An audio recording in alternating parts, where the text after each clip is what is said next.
kita memasuki seri ketiga dari penerapan SDG Desa ke dalam proses-proses perencanaan, baik berupa perencanaan program maupun perencanaan bagi keuangan desa.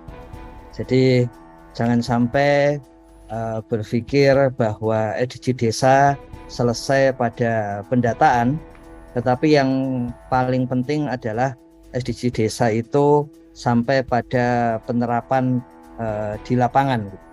Jadi yang paling penting dari SDG Desa sebagai program, sebagai arah kebijakan yang praktis, itu tentu saja berkaitan dengan penerapan baik pada ranah perencanaan, kemudian ranah pelaksanaan, dan kemudian nanti dalam rangka monitoring dan evaluasi dari hasil-hasil SDGs desa. Jadi kalau kami bisa sampaikan secara ringkas bahwa tujuan kita pada pagi hari ini dan kemudian nanti akan berakhir besok ya seri ini, jadi 4 seri untuk menunjukkan bagaimana hasil-hasil dari 18 tujuan SDG Desa itu kemudian diterapkan ke dalam RPJM Desa, RKP Desa, dan sistem keuangan desa. Kita sama-sama mengetahui bahwa realnya di lapangan ada Peraturan Menteri Desa Nomor 21 Tahun 2020 yang di dalamnya adalah penggunaan data hasil dan rekomendasi SDG Desa ke dalam perencanaan desa jangka menengah dan jangka tahunan. Kemudian di lapangan, sistem keuangan desa masih merujuk kepada Peraturan Menteri Dalam Negeri Nomor 114 Tahun 2014. Jadi diperlukan satu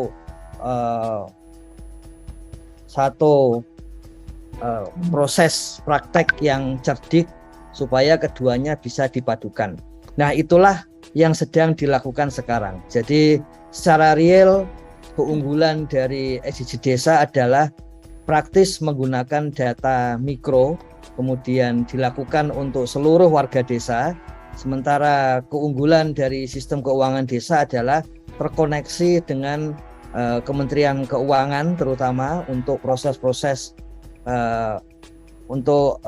proses penyaluran, pencairan dana desa, dan kemudian untuk yang sudah online juga terkoneksi dengan Kementerian Dalam Negeri. Jadi memang ada kebutuhan untuk mengkoneksikan antara 3 kebijakan Kementerian Desa, Kementerian Dalam Negeri, dan Kementerian Keuangan.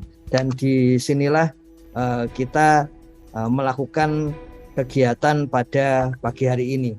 Kira-kira kebutuhan dan keuntungan dari mengikuti webinar pada pagi hari ini seperti itu. Kemudian kami perlu sampaikan secara ringkas mengapa Badan Pengembangan dan Informasi Desa, Daerah Tertinggal dan Transmigrasi di Kementerian Desa, PDT dan Transmigrasi menyelenggarakan webinar bulanan. Dan khusus pada bulan Agustus 2022, webinar bulanan ini mencakup implementasi atau praktek SDG Desa dari tujuan 1 sampai tujuan 18. Sekitar sebulan yang lalu pada bulan Juli, Ibu Novi menyampaikan hasil tulisan beliau mengenai bagaimana implementasi SDG Desa ke dalam sistem keuangan desa. Satu hal yang dibutuhkan oleh desa. Sebelumnya sekitar bulan Februari itu pendamping desa dari Bali sudah melakukan hal serupa. Kemudian pendamping desa dari Sangir Talaut juga sudah melakukan hal serupa. Tahun lalu ada pendamping desa dari Kalimantan Barat yang sudah menerapkan SDG Desa ke dalam rencana kerja pemerintah desa. Jadi sebetulnya hal-hal yang seperti itu sudah dilakukan dan kemudian dibutuhkan untuk mengintegrasikan semua inovasi yang berasal dari desa, dari perangkat desa, dari pemerintah daerah.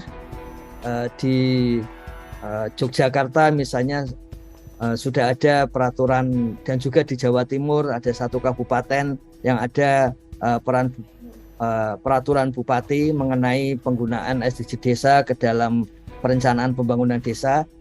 Nah, terima kasih kami diinformasikan semua inovasi tersebut, sehingga di tempat kami kemudian menggodoknya, kemudian sekarang dipresentasikan oleh Ibu Novi. Dan perlu kami sampaikan, di Kementerian Desa sendiri memang proses bisnis kementerian itu dimulai dari BPI, kemudian kepada Direktorat Jenderal Teknis, baik itu di pembangunan desa dan pembangunan desa, kemudian daerah tertinggal dan daerah transmigrasi. Kemudian dukungan fungsi terhadap proses bisnis tersebut dilakukan oleh Direktorat Jenderal Pengembangan Ekonomi dan Investasi, kemudian BPSDM, serta Sekretariat Jenderal dan Inspektorat Jenderal.